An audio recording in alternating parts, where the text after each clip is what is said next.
Nah kalau sedang ada ujian lawannya, tadi saya sudah bilang di poin pertama pasti akan berpasangan. Ada nikmat, ada ujian. Nah kalau ujian, solusi terbaiknya adalah sabar. Nggak ada yang lain. Kalau Bapak Ibu cari cara yang lain tidak akan ketemu. Karena memang yang mengajarkan kepada kita solusi ini dan yang menciptakan permasalahan itu adalah Allah Subhanahu wa taala. Maka Allah sudah ajarkan kita panduannya, yaitu sabar. Dan sudah kita jelaskan di pertemuan kita yang terakhir, itu tentang definisi sabar. Seperti apa sebenarnya sabar itu? Supaya kita faham. Dan ini solusi terbaik. Jadi kalau ibu misalnya dan bapak sekalian bangun tidur pagi hari, tiba-tiba kita sudah flu, demam, berarti ujian sedang ada. Solusi terbaik langsung fahami. 5 huruf itu sabar. Ya, bagaimana sabar? Terima keputusan Allah itu. Itu sabar. Terima keputusan Allah. Oh Allah lagi uji saya. Gitu. Jadi jangan menggerutu, jangan menyalahkan siapapun. Itu namanya sabar. Terima, oh Allah lagi uji saya. Sebagaimana dulu Allah kasih saya nikmat, sekarang Allah kasih ujian. Terima. Karena kalau ibu dan bapak protes apa yang sedang terjadi, kok saya bisa flu, kok saya bisa demam, kok begini dan begitu, seakan-akan kita tidak terima keputusan Allah. Gitu kan?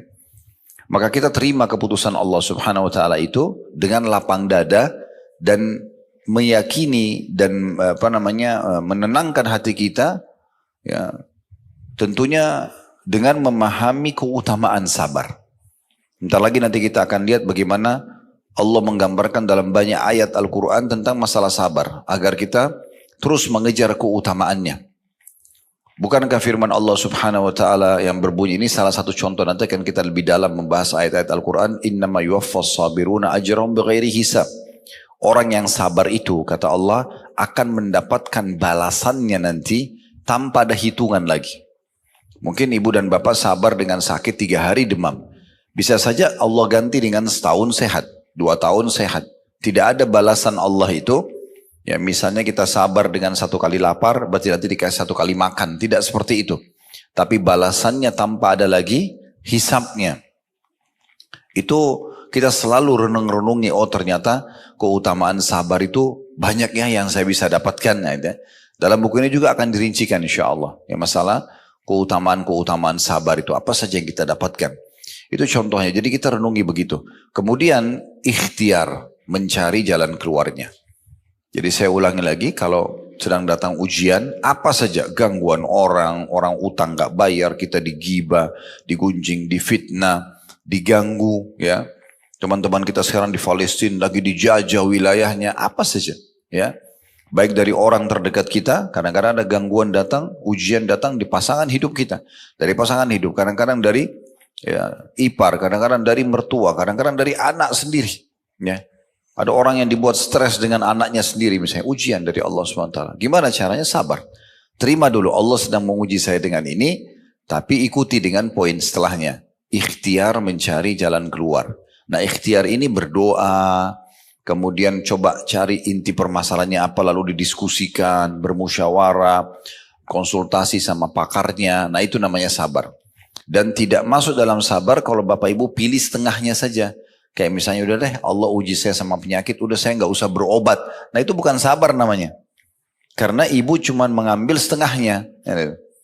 Harusnya diterima dulu keputusan Allah, lalu ikhtiar cari jalan keluar. Itu sabar. Kita utangin orang, dia nggak bayar. Bukan berarti ya sudahlah dia nggak mau bayar, saya nggak usah nagih. Nagih, nggak apa-apa. Tagih lagi, ingatkan lagi. Nggak ada masalah. Dia belum bayar, nggak apa-apa. Terima sebagai keputusan Allah. Berarti kita tagih lagi. Ya, seperti itulah. Berapa tahun pun dia tidak bayar, nggak ada masalah. Bagi kita itu adalah ujian dari Allah. Toh, kalau kita pertemukan total utang itu dengan rezeki yang Allah kasih dari oksigen yang kita bisa hirup, tiap hari kita makan, minum, umur masih dikasih, mungkin pasangan hidup ada, anak-anak ada, sebenarnya jauh lebih besar daripada ujian yang sedang datang. Dan sebagai seorang muslim kita dianjurkan untuk meyakini semua ujian akan ada akhirnya. Fa inna ma'al usri yusra. Di setiap kesulitan Allah berfirman dari 1400 tahun yang lalu akan ada kemudahan. Coba Bapak Ibu renungi deh dalam hidupnya selama ini apa yang pernah dilalui dari ujian. Dan lihat waktu pertama, ingat waktu pertama kita ditimpa, kita merasa seperti sudah tidak ada jalan keluarnya. Mentok di situ. Tapi ternyata beberapa waktu kemudian selesai. Berapa banyak permasalahan kita dalam hidup sehari-hari dari hal yang kecil. Lapar, lalu hilang laparnya. Haus, lalu hilang hausnya. Ngantuk, capek, lalu kita hilang. Kita pernah sakit flu, demam, sakit gigi, terus hilang gitu kan. Gangguan orang terus kita ini. Terus keadaan ekonomi mungkin terpuruk, terus tiba-tiba jadi membaik. Berapa banyak permasalahan dalam hidup kita yang harusnya jadi pelajaran dan pengalaman hidup. Ternyata kita temukan jalan keluarnya. Kenapa pada saat datang ujian sekarang setelah punya pengalaman sekian kali, kita masih bergerutu, masih berkeluh kesah. Toh kita tahu ternyata ada yusrahnya. Setelah usr ada yusrah, setelah kesulitan ada kemudahan. Itu pasti. Dan Allah ulangi 2 kali. Inna ma'al usri yusra. Pasti di setiap kesulitan ada kemudahan. Tinggal siapa yang beruntung karena pada saat ujian sedang datang dia terima sebagai putusan Allah sehingga dia mudah melaluinya dan akhirnya maksimal meraih pahala. Karena ibu dan bapak sekarang kalau sedang diuji sama Allah, misalnya kita bangun tidur tadi tiba-tiba flu, kita mau ngoceh bagaimanapun tetap harus dilalui. Mau nggak mau, kan gitu. Jadi nggak ada manfaatnya kita gerutu itu, nggak ada manfaatnya, nggak memberikan apa-apa buat kita, gitu kan. Makanya Umar bin Khattab, saya ingatkan kembali, berkata statement yang menarik sekali. Beliau mengatakan orang diuji itu melalui, atau ada 2 jenis orang yang diuji. Yang pertama yang sukses, yang kedua gagal. Yang sukses ini adalah orang yang bisa menerima keputusan Allah itu. Maka dia akan dapat pahala, karena dia tahu ini Allah melihat dia, Allah mengetahui ujian tersebut. Maka dia dapat pahala. Yang kedua dia mudah melaluinya. Karena dia tahu ini ujian, dia lalui saja, dia nikmati prosesnya. Dan juga dia akan temukan jalan keluarnya. Ini yang sukses. Yang kedua gerutu, nggak bisa nerima. Kenapa ini, kenapa itu, semua orang disalahkan. Dia tidak kembali kepada akidah, keyakinan sebagai seorang muslim. Dan Allah sudah datangkan ujian. Yang ada di depan kita ini cuma penyebab saja. Maka dia akan dapat dosa karena dia pungkiri takdirnya Allah. Dia sulit melaluinya. Karena dalam proses melaluinya semuanya ngeluhkan kenapa. Gitu. Kalau diuji setahun terus dia gerutu. Dan dia tidak akan menemukan jalan keluarnya. Jadi nggak ada pilihan memang kita kalau ada ujian. Ini solusi yang terbaik. Nah ini yang sedang kita bahas tentunya. Dan kita sudah titik beratkan pada pertemuan kita yang lalu tentang definisi sabar dari halaman 7 sampai halaman 12 ya. Itu yang saya reviewkan kembali supaya kita ingat ya. Sekarang kita masuk di halaman 13 tentang sabar dalam Al-Quran Al-Karim. Al-Quran adalah kitabullah, kitabnya Allah yang turun sebagai petunjuk bagi manusia. Hudan linnas. Ya. Dan juga bayinati minal huda, penjelasan terhadap semua yang dibutuhkan untuk mendapatkan petunjuk atau menjadi petunjuk dalam kehidupan. Maka dijelaskan sabar dalam Al-Quran Karim. Berapa banyak ayat-ayat Al-Quran yang menyinggung masalah sabar agar kita jadikan sebagai perangkat hidup kita. Ya. Saya bacakan, penulis mengatakan Allah subhanahu wa ta'ala telah memerintahkan Nabi-Nya Muhammad sallallahu alaihi wasallam untuk bersabar dalam banyak ayat di dalam kitab sucinya yang mulia, ya, kitab suci yang mulia. Jadi dimulai perkataan yang menarik sini ya. Bukan penulis bilang Allah memerintahkan dalam Al-Quran orang-orang beriman bersabar. Tidak, langsung Allah memerintahkan Nabi-Nya Muhammad sallallahu alaihi wasallam untuk bersabar. Kalau Nabi Muhammad aja disuruh bersabar, apalagi kita umatnya. Kita akan ikut dengan beliau gitu ya. Syekh Islam Ibn Taimiyah rahimahullah berkata, ini salah satu ulama bernama Ibn Taimiyah berkata, Allah subhanahu wa ta'ala menyebutkan kata tanda kutip sabar dalam kitab sucinya lebih daripada 90 tempat. 90 kali dalam Al-Quran diulangi perintah sabar ini. Dan bersabar itu hukumnya wajib berdasarkan ijma' umat ini. Jadi kalau ibu dan bapak sedang diuji, sabar itu bukan opsional, tapi kewajiban. Ijma, kesepakatan para ulama tentang masalah ini. Karena kalau tadi saya jelaskan, kalau ibu dan bapak juga tidak sabar, nggak akan dapat solusinya. Nggak ada solusi lain. Gitu kan? Dan sudah kita jelaskan tadi bagaimana definisi sabar itu. Selanjutnya, dikatakan sabar memiliki sejumlah bentuk dalam kitab suci Allah subhanahu wa ta'ala. Ini disebutkan oleh Imam Al-Hafidh Ibn Qayyim rahimahullah. Ibnu Qayyim juga nama seorang ulama dan ini muridnya Ibnu Taimiyah tadi. Dalam kedua kitab beliau, Udda Sabirin dan Madarijis Salikin. Dan di sini kata penulis saya ingin menyebutkan sebagian darinya sebagai contoh. Yang pertama, bahwasanya Allah Subhanahu wa taala menggantungkan kepemimpinan di dalam agama Islam dengan sabar dan yakin. Mau jadi pemimpin memang harus sabar. Banyak ujiannya. Ya. Setiap sesuatu atau fasilitas yang kita inginkan akan ada ujiannya. Ya. Sehingga tidak semudah itu yang kita bayangkan bisa kita dapatkan lalu kita melaluinya tanpa ada ujian sama sekali. Ya. Dan harus diikuti dengan keyakinan di dalam hati kepada Allah Subhanahu wa taala. Sebagaimana Allah sebutkan dalam surah Sajadah ayat 24. Itu disebutkan di poin pertama di halaman 14 ya.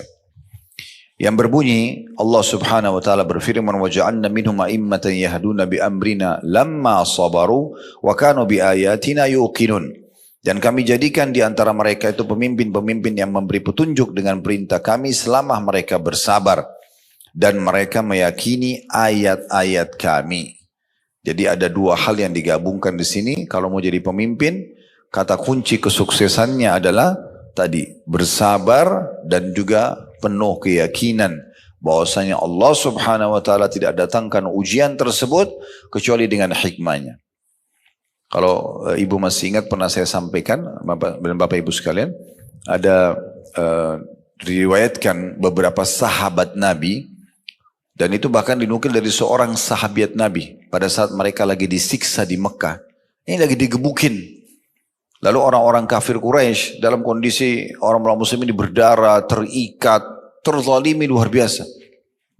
Sampai Nabi Muhammad SAW sendiri gak bisa buat apa-apa pada saat itu karena belum punya kekuatan. Maka waktu orang-orang kafir ini mengatakan, kami akan memberhentikan siksaan kami hari ini bukan karena kasihan sama kalian, tapi karena kami sudah jenuh. Besok kami akan kembali siksa kalian lagi. Apa jawaban orang-orang muslim dalam kondisi tergeletak, diikat? Itu luar biasa iman mereka pada saat itu. Mereka mengatakan, sesungguhnya Allah lah yang mendatangkan kalian kepada kami untuk melakukan ini sebagai ujian buat kami. Maka kami akan bersabar. Mereka sabar, mereka nikmati prosesnya. Itu luar biasa. Sampai Nabi SAW mengatakan, sesungguhnya orang-orang beriman itu akan menyukai prosesi ujian itu sebagaimana kalian menyukai kenikmatan. Gitu. Jadi mereka tahu kalau ada ujian itu akan ada datang banyak sekali pahala. Dan juga seperti orang kalau lagi ujian seperti apa sih? Kalau di sekolah ujian akan naik kelas. Orang kalau di kantor ikut pelatihan ujian akan naik jabatan. Nah seperti itu. Sebenarnya di ujung jalan itu ada sesuatu yang besar yang Allah janjikan. Apa saja yang Bapak Ibu sedang melalui sebuah ujian, yakinlah di ujungnya itu ada sesuatu yang Allah siapkan. Tinggal kita berhasil atau tidak. Ya, itu poin yang perlu kita garis bawahi. Imam Sufyan Ats-Tsauri rahimahullah berkata, dengan kesabaran dan keyakinan, niscaya dapat diraih kepemimpinan dalam Islam. Dan Allah buktikan itu. Nabi Muhammad SAW bersabar 13 tahun. Beliau pada saat melihat Sumayyah radhiyallahu anha, ini wanita pertama mati syahid dalam Islam. Dia dulu terposisikan sebagai budaknya Abu Jahal. Sama suaminya bernama Yasir. Dua-duanya beriman kepada Nabi SAW berikut dengan anak mereka namanya Ammar. Semua ini sahabat yang mulia. Ammar waktu itu kalau tidak salah masih umur 9 tahunan. Ya. Maka Sumayyah ini dalam kondisi hamil, Abu Jahal pegang tombak kecil. Dan dia berkata, hai Sumayyah, tinggalkan agamanya Muhammad. Atau kalau tidak saya akan tusuk perutmu dengan ini. Ini orang lagi hamil, mau ditusuk perutnya. Dan di bawah terik matahari lagi diikat kedua tangan dan kakinya. Maka Sumayyah mengatakan saya tidak akan meninggalkan agama Allah. Tetap aja. Lalu Abu Jahal menusuknya. Mati syahid gitu. Kemudian Yasir berusaha mau bela istri yang gak bisa. Dibunuh juga oleh Abu Jahal. Waktu Nabi SAW lewat karena belum punya kekuatan. Maka apa jawaban beliau? Sabran ala Yasir fa inna mau'idakumul jannah. Sabarlah keluarganya Yasir. Karena janji kalian, jawaban kalian ini adalah surga. Dan orang-orang yang merasakan siksa, gangguan. Kita kasih contoh siksaan begini supaya nanti yang lain-lain ini hanya sekedar gosipan dari orang, hanya sekedar utang belum bebas. Itu kecil. Lihat teman-teman kita di Palestina, tuh rumahnya hancur. Ya. Bagaimana keluarga mereka mati depan mata mereka. Berita terbaru kemarin ada satu bapak, istrinya sudah meninggal. Empat anak perempuannya masih kecil-kecil semua, masih beda-beda setahun. Ya. Dari 14 tahun sampai 10 tahun, semuanya meninggal depan mata dia. Dia dibungkus kain kafan, mati semuanya gitu kan. Tapi mereka subhanallah lalui dengan terima gitu. Mereka tetap mempertahankan wilayah mereka, mereka merasa mereka punya hak, mereka laluin. Ada satu bapak, jawabannya luar biasa gitu. Di belakang bangunan rumahnya yang sudah runtuh, di situ toko dia, di situ rumah dia dulu, keluarganya sudah meninggal semua, tinggal dia sendiri. Ditanya oleh seseorang diwawancarai, kenapa, bagaimana caranya anda lalui ini? Dia bilang ini takdirnya Allah. Allah sedang mendatangkan ujian ini kepada kita. Gitu. Lalu bagaimana dengan keluarga yang sudah meninggal? Mereka sudah mendahului saya ke surga. Saya juga akan menyusul. Bagaimana dengan harta kalian? Harta anda yang sudah hancur semua ini. Rumah hancur, toko-toko hancur. Dan di Gaza sudah nggak bisa mau hidup apa. Gaza itu sekarang sudah divonis kota nggak layak huni udah. Nggak ada apa-apa, hancur semuanya. Gitu kan. Tapi dia mengatakan, bukankah Allah sudah menjanjikan rezeki buat hambanya? Tidak mungkin orang meninggal sampai semua rezekinya diberikan. Maka saya tahu rezeki saya akan datang. Tidak mungkin luput, gitu kan. Dan saya akan terus melalui kehidupan ini sampai ajal datang. Jadi orang yang sudah faham itu beda. Orang yang sudah faham, dia beda, dia bisa melaluinya. Karena sekali lagi kalau ujian sedang datang, kita nggak punya opsi lain. Kalau kita bangun sakit, atau kita lagi di jalan tiba-tiba ban mobilnya pecah, atau apalah ya, gangguan tiba-tiba datang, itu kita tidak punya opsi lain.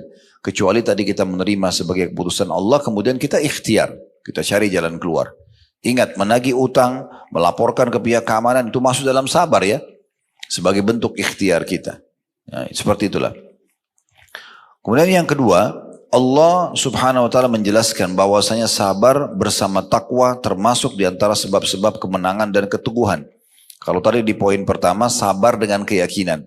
Yakin Allah tidak datangkan ujian ini kecuali dia tahu ujian ini memang bisa saya lalui gitu kan. Maka seperti juga tanda kutip ya, panggilan dari Allah untuk ayo lebih dekat diri kepada saya akan kasih kamu jalan keluar gitu ya. Karena kita kalau lagi diuji Bapak Ibu sekalian, kita lebih mudah menangis. Lebih mudah untuk mau khusyuk dalam sholat gitu kan. Oh lebih luar biasa dalam doanya. Mungkin kalau kita lagi sehat-sehat saja tidak bisa kita berdoa seperti itu. Sedahsyat kita kalau sedang ada ujian gitu ya.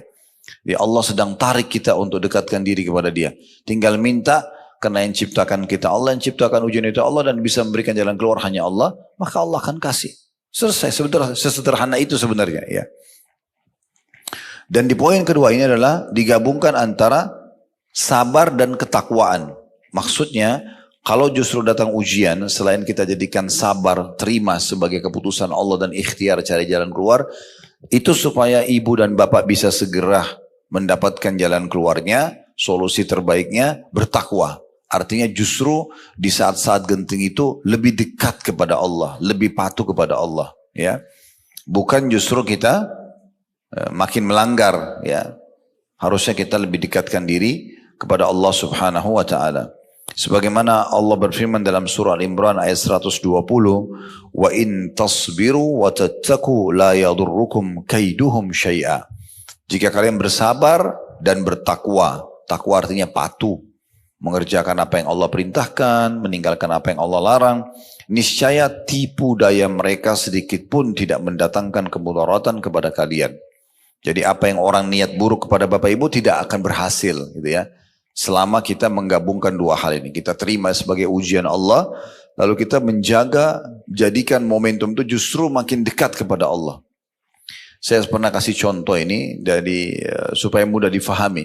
Kalau Bapak Ibu lagi mau ngajukan sesuatu di perusahaan misalnya. Supaya dinaikkan gajinya contoh. Atau jabatannya. Dan kita sudah ngajukan ke dirut kita. Proposal atau permohonan untuk dinaikkan jabatan kita. Kira-kira kita menjadi staf atau pegawai yang lebih baik, yang lebih patuh dengan peraturan perusahaan, atau kita jadi pegawai yang ugal-ugalan? Hah? Kan pasti kita kalau mau supaya proposal kita itu diterima, pasti kita makin tunjukkan prestasi, makin tepat datang, ya, makin bagus pekerjaannya, sehingga dirutnya itu akan menilai, oh orang ini pantas untuk diberikan. Tapi kalau dia telat datang, dia malah ugal-ugalan, mana mau diterima. Nah sebenarnya takwa itu seperti itu, supaya mudah memahaminya. Jadi makin ada ujian, makin dekat kepada Allah. Makin sholat malam, makin sholat duha, makin berdoa, makin sedekah. Ya, ada salah satu jemaah kami di salah satu wilayah di Indonesia ini, Masya Allah setelah dia dengarkan ceramah tentang bab keutamaan sedekah. Kebetulan kami pernah sampaikan lengkap bedah buku ya tentang keajaiban sedekah. Itu luar biasa. Salah satunya dia akan mendatangkan solusi dari permasalahan yang. Jadi kalau Bapak Ibu mau ringkas supaya cepat menemukan jalan keluar, sedekah salah satunya. Karena kata Nabi SAW, obati penyakit kalian atau orang-orang sakit kalian dengan sedekah. Dalam riwayat lain, penuhi dan percepat hajat kalian dengan sedekah. Jadi makin banyak dikeluarkan, maka makin cepat permasalahan selesai. Dia bilang, Ustaz, saya praktekin. Hampir setiap ada masalah, saya tidak bisa menemukan jalan tercepat seperti sedekah. Saya bahkan seperti orang ketagihan. Ada masalah, saya makin bersedekah. Belum selesai, saya sedekah lebih besar lagi. Dan jumlahnya tidak dibayangkan gitu ya. Sesuatu yang sangat besar. Dia keluarkan, dan selesai urusannya. Dan Masya Allah, Allah gantikan dari sumber-sumber lain, ya rezeki-rezeki yang datang. Ini salah satu contoh bentuk ketakwaannya kepada Allah subhanahu wa ta'ala. Di sini kata beliau, perhatikanlah apa yang terjadi pada Nabi Yusuf alaihissalam berupa kemuliaan dan kekuasaan mapan di muka bumi. Sedangkan peristiwa yang terjadi padanya di istana Al-Aziz atau penguasa Mesir pada saat itu, semuanya dengan sebab kesabaran dan ketakwaan beliau kepada Allah subhanahu wa ta'ala. Sebagaimana Allah gambarkan dalam surah Yusuf ayat 90, innahu may yattaqi wa yasbir fa innallaha la yudhi'u ajral muhsinin. Sesungguhnya barang siapa yang bertakwa dan bersabar, maka sesungguhnya Allah tidak menyia-nyiakan pahala orang-orang yang berbuat baik. Surah Yusuf surah yang paling masyhur dalam Al-Quran karena Allah mengatakan di dalamnya ada kisah yang terbaik. Dia masih kecil, saudara kandungnya sendiri yang merasa hasad dengan dia, kenapa Nabi Yakub lebih perhatian, maka akhirnya dia dilempar di sumur dalam kondisi dia masih kecil, dan dia terima itu sebagai sebuah keputusan. Nabi Yusuf tahu ini adalah ujian, maka dia pun bersabar. Dengan dia bersabar sambil berdoa kepada Allah SWT, tidak berlalu berapa lama tiba-tiba ada satu kafilah lewat lalu menurunkan timba atau wadah. Mereka kira ada air, ternyata berat, waktu diangkat ada anak kecil. Dan di masa itu ada pasar perbudakan. Kelirunya, kafilah ini bukan mereka cari tahu di mana keluarganya, dikembalikan, enggak. Tapi mereka lebih berpikir ke uang, gitu kan. Maka mereka segera ambil, dibawa ke pasar perbudakan di Mesir. Waktu itu mereka adanya di wilayah Palestina, ya. Lumayan. Jaraknya pada saat itu lumayan jauh. Kalau sekarang sih dekat karena Palestina sama Mesir berbatasan saja. Maka mereka pun segera bawa ke Mesir, dijual di pasar budak, buru-buru supaya laku. Sebelum datang keluarganya anak ini yang cari tahu. Mereka tidak tahu sebenarnya Allah punya satu ya strategi di situ untuk menyelamatkan Nabi Yusuf. Karena kalaupun dikembalikan kepada Nabi Yakub di masa itu, tetap saudaranya hasad sama dia. Maka Allah selamatkan, dibawa ke pasar di Mesir karena anaknya tampan, kelihatan anak yang terjaga, terawat anak ini. Di pasar budak, biasanya budak itu tidak terawat segala macam. Maka ada satu orang yang terhormat di Mesir membeli dia. Dibeli kemudian dipajak tinggal di dalam istana Raja Mesir. Ini luar biasa gitu. Allah selamatkan. Dan kebetulan waktu itu dia sama istrinya nggak punya anak. Maka dia bilang sama istrinya, pelihara baik-baik anak ini, ya mungkin bisa membantu kita atau bisa menjadi anak kita, karena kita belum punya anak. Maka dirawatlah oleh sang ratu tersebut, gitu kan. Dan dia pindah dari rumah yang biasa, ya dengan kesabaran dia ke istana raja. Tumbuh besar dalam kondisi aman, karena jauh dari saudara-saudaranya. Sampai dia remaja, dia dewasa, terjadilah tentu kisah yang sangat masyhur ya. Karena ibu majikannya sendiri suka sama dia, kemudian dia bersabar, gitu kan. Bagaimana dia dikejar-kejar oleh sang perempuan ini, masuk dalam kamarnya, ditutup pintunya, lalu ditawarkan untuk berzina. Dia berusaha lari, menghindari wanita ini sampai wanita itu menarik bajunya dari belakang, sehingga sobek baju tersebut. Begitu tiba di pintu dan dibuka, ternyata suaminya datang. Lalu dia dengan gampangnya mengatakan, apa balasannya bagi orang yang mau mengganggu istrimu? Lalu si raja ini bingung mau pecahkan bagaimana permasalahannya. Lalu Nabi Yusuf mengatakan, bukan saya, dia yang menawarkan dirinya. Saya tidak pernah mengganggu seperti ini. Nah, untung si raja ini bijak. dia pun memanggil orang yang bijaksana di istana itu, suruh bagaimana menghakimi keadaan ini. Maka dikatakan kalau dilihat saja bajunya Yusuf, kalau baju Yusuf sobek dari depan, berarti betul dia mau mengganggu, perempuan itu mau menyelamatkan diri. Tapi kalau bajunya sobek dari belakang, berarti betul dia yang dikejar. Tapi dia lari, ternyata ditemukan memang baju Yusuf sobek dari belakang. Maka sang raja mengatakan, sesungguhnya ini tipu daya kalian. Beristighfarlah, wahai para wanita, istighfarlah kepada Allah, gitu kan? Kemudian Nabi Yusuf pun ya disuruh pergi, tetap dengan kondisi dan di kamar dia di istana itu. Tapi karena ya istri raja ini tetap menginginkan dia, dan tersebar berita di saat itu di satu Mesir kalau ternyata dia disukai oleh si ratu ini, menyukai anak angkatnya sendiri. Baru mereka mulai bicara lah para perempuan ini, sepertinya ada masalah ini secara kejiwaan nih. Kenapa bisa ratu suka dengan anaknya sendiri?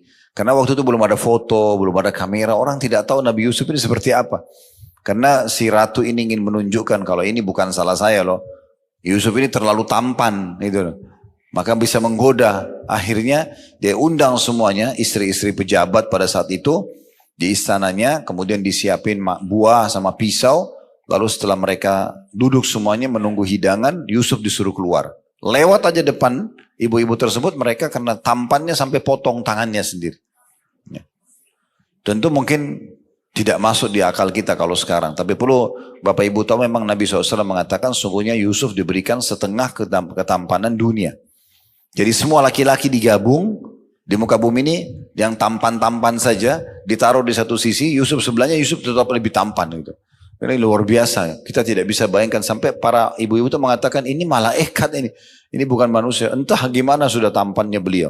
Dan Nabi Muhammad SAW sendiri mengatakan waktu bertemu dengan Yusuf di kejadian Isra dan Mi'raj, sungguh memang betul dia diberikan setengah ketampanan dunia. Ya. Kemudian mereka mengatakan, oh ini malaikat bukan manusia. Ratu itu menimpal, itu tujuan dia. Inilah yang membuat saya tergoda. Kalian ngomong seenaknya aja, belum lihat orangnya gitu. Terus kemudian dia bilang lagi di saat itu di depan orang-orang, kalau dia tidak mau kerjakan apa yang saya perintahkan, maksudnya berzina, saya akan penjara dia. Ya, Yusuf mengatakan, penjara lebih saya sukai. Maka di penjara akhirnya Nabi Yusuf AS. Intinya gitu, di penjara, sekian tahun di penjara, dengan hikmah Allah SWT dia sabar. Ujian lagi datang. Ujian yang pertama tadi, dilempar oleh saudaranya di sumur, ya kemudian dia lalui. Allah pindahkan ke istana. Di istana diuji lagi sama Allah SWT. Ratunya suka sama dia. Ini ujian keimanan. Dia tetap bersabar. Gak mau terjerumus dalam dosa. Sampai dalam sebuah riwayat dikatakan waktu istri raja itu mengejar Nabi Yusuf.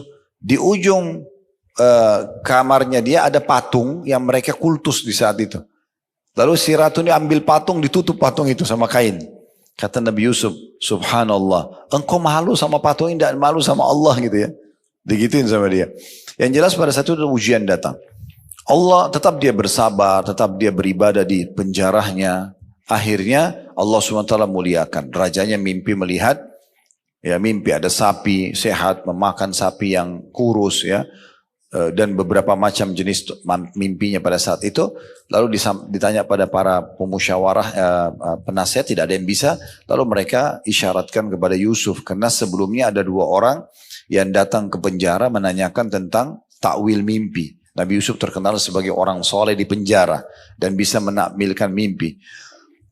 Maka ada 2 orang yang datang menceritakan mimpinya dan berhasil seperti apa yang Nabi Yusuf takwilkan. Maka waktu terjadi raja mimpi, diingatkanlah ya kalau ada seseorang yang di penjara, Yusuf itu pintar bisa menakwilkan mimpi. Raja bilang, coba tanyakan tentang mimpi saya. Ditakwilkanlah mimpinya. Setelah itu raja mengatakan, datangkan kepada saya. Saya ingin dia menjadi penasihat saya khusus gitu. Nah, ini juga anak angkatnya gitu. Maka dikatakan pada saat itu, coba tanya dulu sebelum saya mau diangkat, kasih jabatan apapun, bagaimana keadaan para wanita yang memotong tangan-tangan mereka itu. Karena isunya Nabi Yusuf yang mau mengganggu mereka. Maka semuanya perempuan itu memberikan kesaksian, kami tidak pernah mengetahui hal-hal yang buruk. Yusuf cuma lewat, dia tidak potong tangan kami, dia tidak apa. Kami yang salah sendiri. Nah di saat itu ratu baru mengatakan, sekarang kebenaran harus disampaikan. Kalau memang saya dulu yang tawarkan diri saya dan dia termasuk orang jujur. Dia tidak mau memang melakukan. Maka setelah itu karena dia bersabar, tetap bertakwa. Ini kan takwa ya. Dia tetap jaga kontrol dirinya walaupun dia dimasuk penjara. Walaupun ada karena kalau di secara akal-akal saya kalau dia iyakan si ratu kemarin hidupnya enak.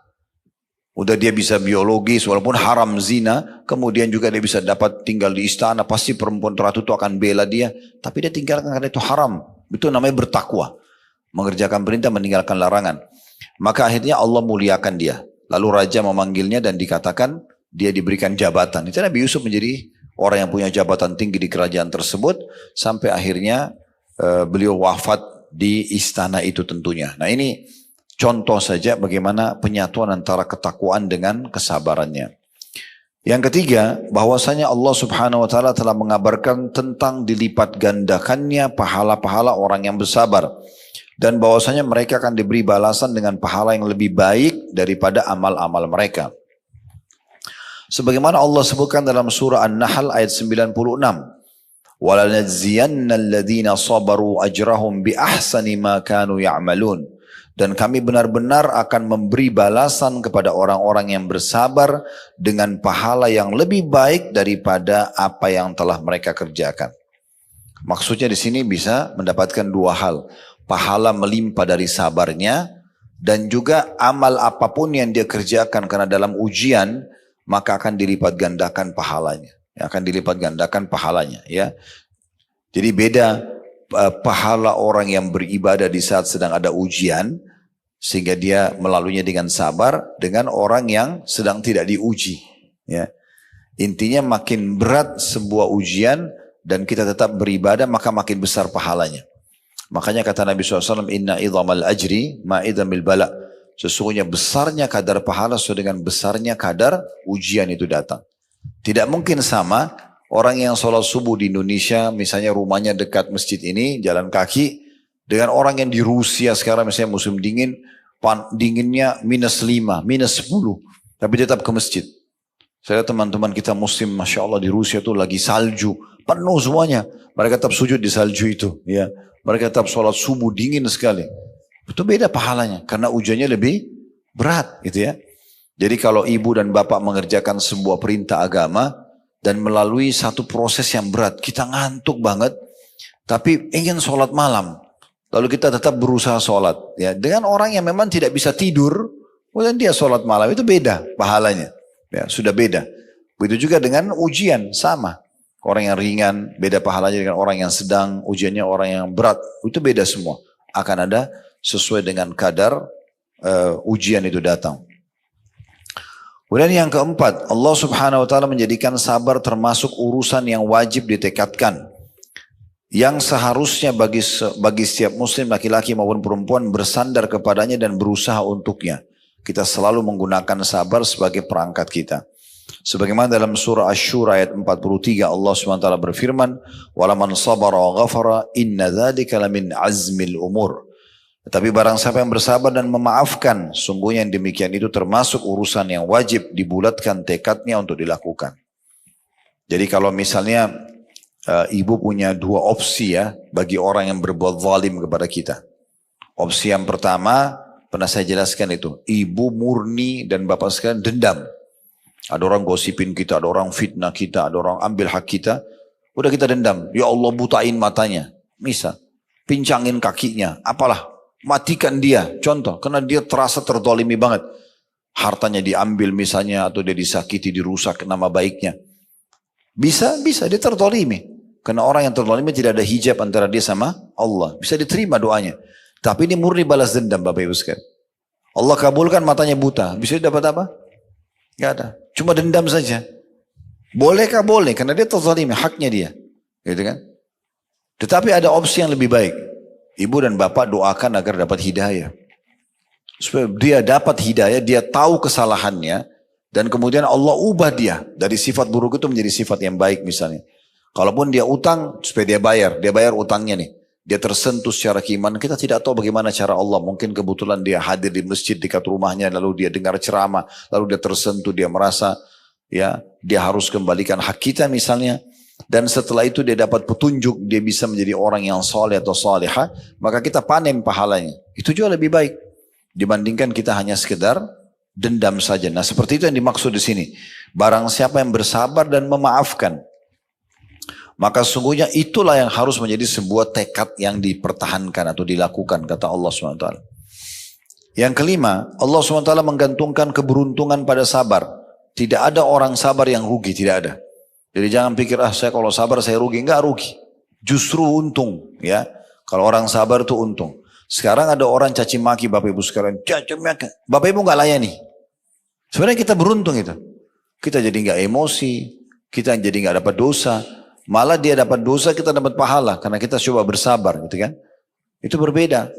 Karena selama kita tidak membalas seseorang yang menyerang kita, maka kita akan terus panen pahala. Baik dari dia, dari pahala-pahala dia akan diberikan kepada kita, atau memang Allah SWT akan berikan kita catatan pahala tambahan di buku amal kita. Allah SWT memastikan bahwasanya keberuntungan, kemenangan pasti didapatkan dengan kesabaran. Dalam surah Al-Imran ayat 200, Ya ayyuhalladzina amanu sabiru wasabiru warabitu wattaqullaha la'allakum tuflihun. Ini ayat terakhir dalam surah Al-Imran, karena Al-Imran surah nomor 3 itu 200 ayat. Nah, ini ayat ke-200-nya. Wahai orang-orang yang beriman, bersabarlah kalian. Terus Allah bilang lagi apa? Dan kuatkan kesabaran kalian. Jangan cuma sabar sekali. Jangan cuma sabar sehari. Atau sabar di awal saja, pertengahan lalu kendor. Tidak, kuatkan sabar itu sampai selesai permasalahannya. Dan tetaplah bersiap siaga di perbatasan negeri kalian. Dan bertakwalah kepada Allah supaya kalian beruntung. Mana beruntung diberikan kemenangan, ya. Yang keenam, Allah SWT memuji hamba-hambanya karena bersabar. Sebagaimana dia memuji Nabi Ayyub alaihissalam. Artinya dipuji di sini Allah menjadikan atau memberikan balasan maksimal kepada dia. Solusi maksimal bagi dia, gitu kan. Sebagaimana Allah ceritakan Nabi Ayyub. Kalau Bapak Ibu pernah dengar ada istilah kita di Indonesia itu sabar Ayyub, ya. Karena Nabi Ayyub ini sangat penyabar. Jadi kalau mau sabar, sabarlah seperti Nabi Ayyub. Karena sabarnya luar biasa, gitu ya. Allah menyebutkan dalam surah Shad ayat 44, Inna wajadnahu sabira ni'mal abd innahu awwab. Sesungguhnya kami dapati dia Ayyub seorang yang sabar, dia adalah sebaik-baik hamba, sesungguhnya dia amat taat kepada Tuhannya. Ini yang saya ketahui ya, sebatas ilmu saya. Nabi Ayyub alaihissalam itu dia menikah, awal pernikahan dia 20 tahun pertama. 20 tahun pertama, semuanya kenikmatan. Semuanya, tidak pernah ada masalah. Bahkan Allah karuniahi dia 12 orang anak dari istrinya ini laki-laki semua. Semuanya tampan-tampan, semuanya pintar-pintar, ya. Laki-laki semuanya. Nabi Ayub sendiri tampan, tokoh masyarakat, seorang nabi, kaya raya, istrinya juga cantik, sempurna. Pokoknya kehidupan mereka ideal sekali. 20 tahun. Tahun atau hari pertama tahun 21, Allah Subhanahu wa taala datangkan ujiannya dalam 3 hari, Bapak Ibu sekalian. Ujian datang dalam 3 hari, habis semuanya. Hari pertama ujiannya, 12 orang anak laki-lakinya lagi makan di satu ruangan, kayak ruang itu, rubuh atapnya, mati semua. 12 anak laki-lakinya mati semua dalam 1 hari. Bukan 1 2 ya, 12-nya semua. Dalam 1 hari, tidak punya anak langsung. Habis ceritanya. Kan orang mungkin mati anaknya 1 2, ini 12-nya semua mati. Hari kedua, Allah Subhanahu wa taala datangkan hama di perkebunan dan peternakannya, habis semua. Hari kedua jadi miskin, gak punya apa-apa. Karena masa itu kekayaannya di harta hewan ternak dan perkebunannya, habis semua. Di hari ketiga, Allah datangkan ujian, kena penyakit kulit. Ya, semua orang menjauh dari Nabi Ayyub karena takut tertular. Padahal dia itu nabi, dia harus berdakwah kan gitu. Tapi datang ujian. Nabi Ayyub tidak mengucapkan 1 kata, bukan lagi gerutu banyak, 1 kata mengeluh kenapa ya Allah, nggak ada. Jadi nikmat aja prosesnya. Dalam 3 hari habis nggak punya anak, habis nggak punya harta, juga kena penyakit yang menular lagi. Ini luar biasa. Ada beberapa asar menyebutkan istrinya pun menjauh, ada yang mengatakan istrinya tetap menemani dia bersama. Maka berjalan sampai kurang lebih 18 tahun. 18 tahun begitu keadaannya. Nggak punya anak, nggak punya harta, ya, dan juga kena penyakit yang menular. Istrinya sempat bilang, wahai Nabi Allah, nggak usah minta lagi keturunan sama Allah, nggak usah minta harta, minta Anda disembuhkan saja. Tak sembuh saja, supaya bisa berdakwah. Sekarang orang semua menjauh karena penyakit ini. Apa kata Nabi Ayub? Wahai istriku, berapa tahun dulu kita merasakan nikmat? Kata istrinya 20 tahun. Istri tahu nih, 20 tahun tidak ada masalah. Berapa lama sekarang kita diuji? Kata istrinya 18 tahun. Kata Nabi Ayub, saya masih malu minta sama Allah. Belum berimbang. Belum berimbang. Ini kadang-kadang kita lupa Bapak Ibu sekalian ya. Misalnya 1 tahun 365 hari kita sehat. Tahun kedua Allah uji seminggu aja flu. Luar biasa. Satu kampung tahu kalau flu. Seakan-akan dia ini sudah kena musibah yang paling besar. Cuma flu doang. Dia 1 tahun kemarin tidak apa-apa. Pernah rasa 1 tahun gak sakit ya? Tidak sakit 1 tahun bisa berjalan. Gak flu, gak demam gitu ya. Ada berlalu. Tapi kita lupa kadang-kadang dengan ujian sedikit itu. Maka dia bersabar sampai 20 tahun. Setelah 20 tahun. Nabi Ayub berdoa begini. Mengatakan. Rabbi anni massaniyaddur wa anta arhamur rahimin. Wahai Tuhanku. Engkau telah menimpahkan padaku ujian ini. Penyakit ini. Dia cuma sebutkan penyakit ya.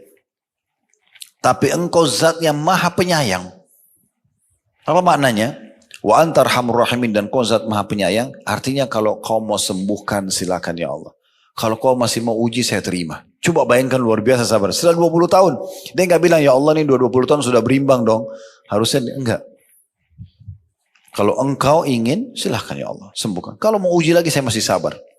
Apa yang terjadi Bu? Ini perhatikan buah sabarnya ya. Disebutkan dalam riwayat-riwayat tentang masalah ini.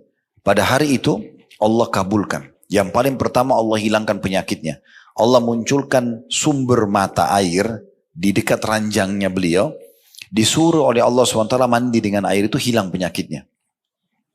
Dipakai sama Nabi Ayub mandi. Hilang semua. Bahkan Nabi Ayub jauh lebih tampan, lebih bersih dari 20 tahun yang lalu. Setelah pakai air itu. Kuasa Allah SWT.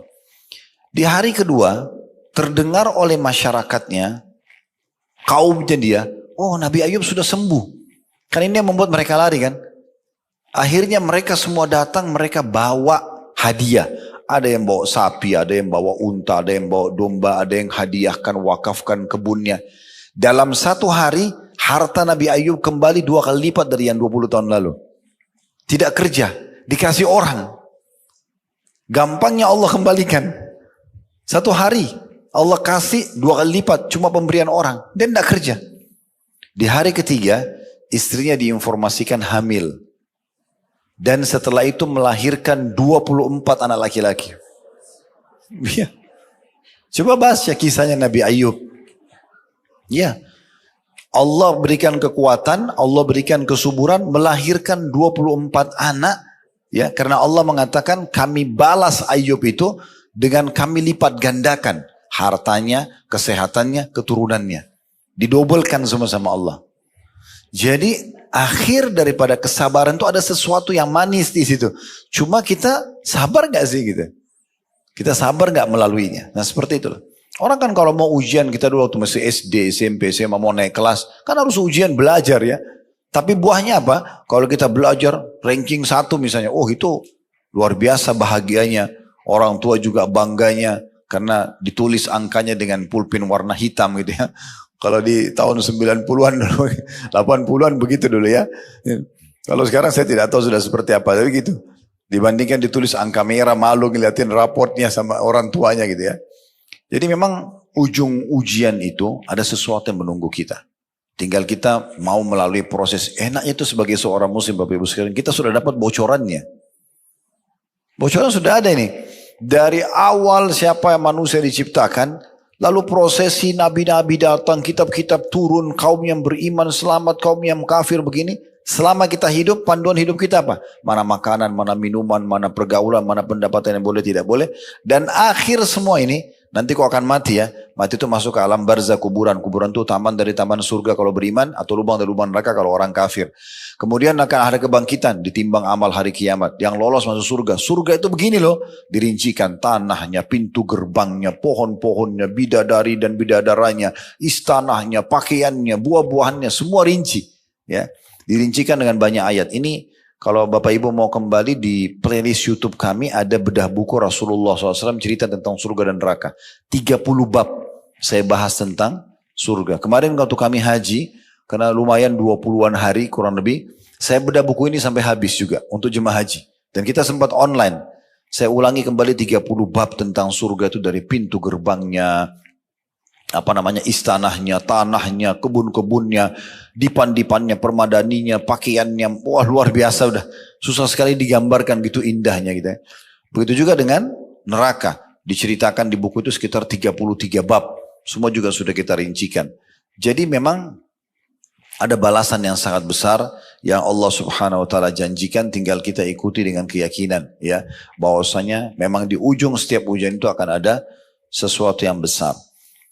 Kemudian 2 poin yang terakhir yang disebutkan ini, poin 7 dan ke poin 8, tentang sabar di dalam Al-Quran. Ya. Yang ketujuh, Allah Subhanahu wa taala mengabarkan bahwa para malaikatnya akan masuk ke dalam surga, lalu mereka akan mengucapkan salam kepada orang-orang mukmin di dalam surga karena kesabaran mereka. Allah Subhanahu wa taala berfirman, nanti insya-Allah, dan saya berharap Allah SWT betul-betul memberikan kepada kita dan kita penuh keyakinan Allah akan kabulkan doa itu ya. Semoga Allah menyatukan kita di surga firdausnya tanpa hisab, mana disatukan dalam majlis ilmu kita ini tentunya. Allahumma amin. Dan kita akan saksikan firman Allah ini. Nanti kalau kita sudah masuk ke istana kita di surga, Bapak Ibu sekalian, malaikat akan datang dan mengucapkan ini pada kita. Itu semua karena kesabaran kita. Nanti akan kita jelaskan setelah baca ayat ini, sabar dalam 3 hal ya. Allah berfirman dalam surah Ar-Ra'd ayat 23 sama 24, wal malaikatu yadkhuluna alaihim min kulli bab salamun alaikum bima sabartum fa ni'ma uqbad dar. Yang artinya, dan malaikat-malaikat masuk ke tempat-tempat mereka dari semua pintu, ya maksudnya pintu-pintu surga, sambil mengucapkan selamat atas kalian karena kesabaran kalian. Maka alangkah baiknya tempat kesudahan itu. Maksudnya apa? Surga tempatnya orang-orang yang sabar. Nah, sabar ini dalam 3 hal tadi saya bilang, saya mau sampaikan. Ini pernah kita singgung tapi saya ingatkan kembali.